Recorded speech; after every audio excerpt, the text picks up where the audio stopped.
هەیە ku bi tenê jin karên îja têkevin hundir û li wê derê qehwe ya jina ye.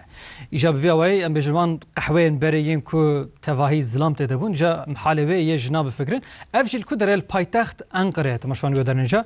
Hevala me Hanife Aslan Batar ev nûçe çêkiriye sebahatî min bîn ku elcîvan dîmenan kişandiye.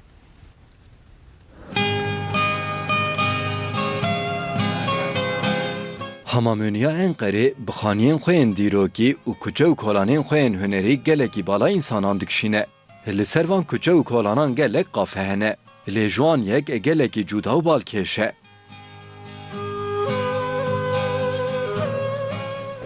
Ev derciyeke wisane ku bi tenê jin dikarin bikevnê. Na we xelet nebîste.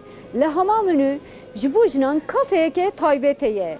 Mêr nikarin têkevnê lê hevalê me kameraman ji bo ku me bikişîne bikeve hundir nexwe wî jî qebûl nedikirin. Deheb jinên ku karên wan ji hev cuda ne ev qafe vekirine û xebatkarên wê jî jin bixwene. Biz 10 arkadaş. Dema em de heval bi hev re dixebitin me got hewcedariyeke wisa heye û me xwest em tiştekî bikin. Armanca me ne qezencikirina pereyan e. Em hemû xwe dîkarin di nav me de hekîm, doktorên diranan, psîkolog û ji meslekê din gelek kes hene. Me got bila sedeqeya karên me bê û ji bo keç û jinên me cihekî rihet û konfor be. Li qafeyê çalakiyên cuda tên kirin.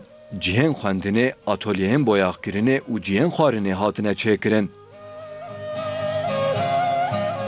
Bayanlara özel böyle bir yer olması. Ji ber ku ev qafe tenê ji bo jinan e em li vir pir rehetin. Em bi rehetî pirtûkên xwe dixwînin, xwarinên xwe dixwin û wexta xwe xweş derbas dikin. Jin li vê derê rehet hereket dikin, rehet rûdinin û radibin û rehet xeber didin weka ku ev der mala wan.